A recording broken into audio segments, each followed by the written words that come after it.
그리스도 중심 성경읽기에 참여하시는 성도 여러분 안녕하세요. 오늘 우리는 요한계시록의 마지막 부분을 살펴봅니다.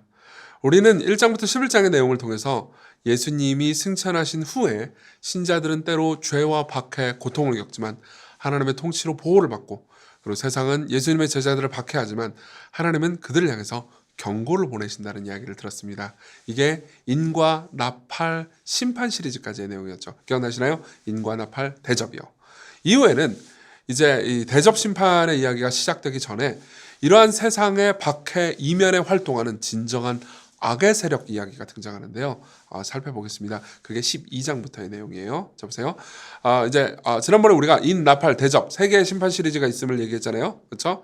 근데 이제 대접 심판이 등장하기 전에 나오는 악의 세력에 대해서 이런 소개를 합니다. 12장에는요. 첫 번째 악한 세력이 나오는데요. 이게 이제 소위 시쳇말로 최종 보스예요. 최종 보스. 용입니다. 용. 이 용은 바로 사탄을 상징하는데요. 본래 하늘에 있었다가 타락해서 내쫓긴 악한 영이죠. 12장 9절.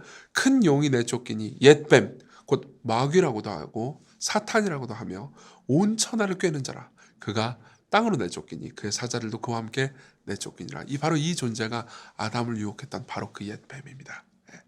그 용은요, 교회와 예수님을 계속해서 핍박합니다. 그렇지만 교회는 박해를 이기고 견뎌낼 거라고 얘기해요. 이게 12장의 내용입니다. 그리고 이후에는 13장에는요, 두 번째 악한 세력인 두 짐승이 등장합니다. 이거는 이제 다니엘 7장의 내용을 여러 번 인용해가지고 그리스도인을 핍박하는 세속 권력과 경제적 권력을 말해주고 있죠. 이 두 짐승이 바로 이걸 의미해요. 특히 이제 땅에서 올라온 짐승이라는 두 번째 짐승이 나오는데요. 이 짐승은 사람들의 오른손이나 이마에 표를 받게 하는데요. 이 표의 숫자가 유명하죠. 666입니다. 지난번에 제가 설명해 드린다고 했잖아요. 그렇죠? 설명해 드릴게요.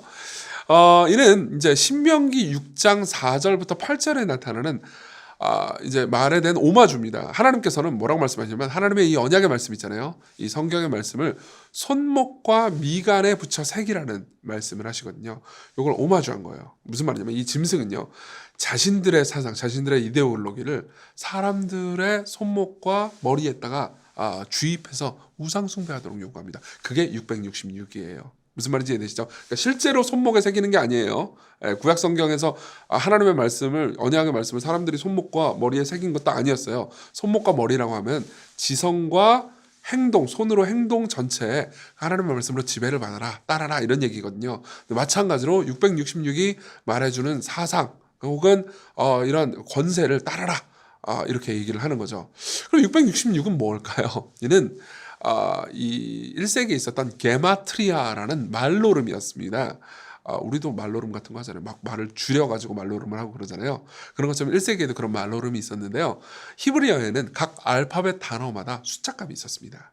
그리고 헬라어 네로를 히브리어로 써서 숫자값을 내면 나오는 숫자가 바로 666이에요. 즉 666은 네로를 가리킵니다. 네로 황제요. 그리스도인들을 핍박했던.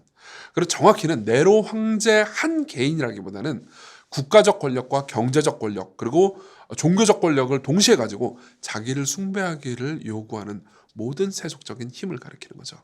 얘는 물론 네로나 히틀러, 스탈린 같은 정치 지도자일 수도 있죠. 그렇지만 사실 자기 자신을 숭배하기를 원하는 뭐 회사의 어떤 사람이라든가 조직의 대표라든가 혹은 심지어 가족들을 괴롭히는 가장일 수도 있습니다. 그러니까 우리 삶 전체에서 우상 숭배를 요구하면서 그리스도인들을 핍박하는 모든 세력들을 가리키는 것이라고 볼 수 있죠. 그러면 여러분들 적용이 그렇게 어렵지 않죠? 그렇죠? 자, 그리고 나서 세 번째로 등장하는 악의 세력이 바벨론입니다. 이는 14장 15장에 나오는데요. 바벨론은 원래 유다를 파괴한 나라죠. 그리고 1세기 그리스도인들끼리는요. 로마를 가리켜서 은어로 바벨론이라고 많이 불렀어요. 이 바벨론 역시 세속 권력과 종교적 권력을 동시에 가지고 그리스도인들을 박해하고 또한 예배하기를 요구하죠. 자, 그러면 이후에 어떻게 되는 걸까요? 이 악의 세력들은 이 세 악의 삼위일체라고 불릴 수 있는 이 세 세력들은 어떻게 될까요? 16장에 보면요. 이제 우리는 마지막 대접 심판을 봅니다. 일곱 나팔 심판이 경고라고 그랬잖아요. 4분의 1만 심판했잖아요. 근데 그것과 달리 대접에서는 전면적인 심판이 이루어지는데요. 이후 17장부터 20장에 걸쳐서 지금까지 소개했던 모든 악의 등장인물들 있잖아요. 그 등장인물들이 멸망하는 과정을 보여줍니다. 그래서 17, 19장 10절까지는 큰 성 바벨론의 멸망이 나오고요. 그리고 19장 11절부터 21절까지는 짐승을 따르던 모든 거짓 선지자들이 멸망하는 걸 보였죠. 그리고 마지막 20장에는요. 사탄이 멸망하는 장면을 보여줍니다. 20장 10절을 읽어드릴게요. 또 그들을 미혹하는 마귀가 불과 유황못에 던져지니 거기는 그 짐승과 거짓 선지자도 있어 세세토록 밤낮 괴로움을 받으리라. 자, 그리고 하나님을 무시하고 자신의 원하는 대로만 살아온 모든 악인들이요 하나님 앞에서 심판을 받죠.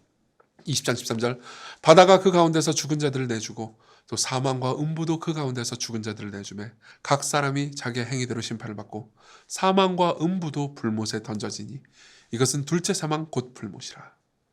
자, 그렇다면 예수님을 믿고 신실하게 따르는 사람들은 어떻게 될까요? 그들은 이 모든 과정 중에서 고통을 받긴 합니다. 하지만 결국 신실하게 믿음의 승리를 하게 되는데요. 이후 21장에는 그 예수님을 믿는 사람들, 그 믿음을 지킨 사람들이 맞이할 결국을 보여줍니다. 21장 3절 읽어드릴게요. 내가 들으니 보좌에서 큰 음성이 나서 이르되 보라, 하나님의 장막이 사람들과 함께 있음에 하나님이 그들과 함께 계시리니 그들은 하나님의 백성이 되고 하나님은 친히 그들과 함께 계셔서 모든 눈물을 그 눈에서 닦아주시니 다시는 사망이 없고 애통하는 것이나 곡하는 것이나 아픈 것이 다시 있지 아니하리니 처음 것들이 다 지나갔음이로라. 네, 이후에 이 21장, 22장은요. 창세기로 시작된 성경의 이야기가 어떻게 마무리되는지를 보여줍니다. 22장은요. 하나님의 도시인 새 예루살렘이 완성된 모습으로 등장하는데요. 이 새 예루살렘은 어떤 물리적 도시라기보다는 성도들, 예수 그리스도를 믿는 성도들 전체의 연합체를 가리킵니다. 그래서 새 예루살렘은요. 어린 양의 신부라고 부르죠. 이거는요. 에덴 동산이 회복된 모습입니다. 그리고 그 회복된 에덴의 모습은요. 이전의 모습보다 훨씬 더 아름다울 것입니다.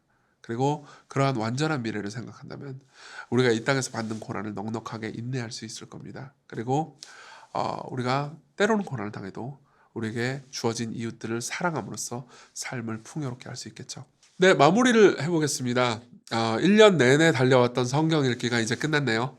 한 해 동안 수고 많으셨습니다. 성도 여러분.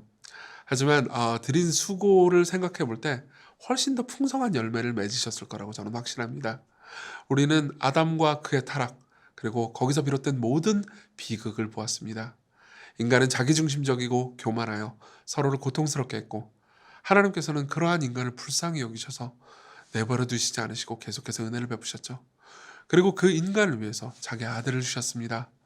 우리를 위하여 오신 그 어린 양이신 아들은요. 우리 모두가 받아야 되는 하나님의 진노와 저주를 대신 받으시고 십자가에서 도살당하셨죠.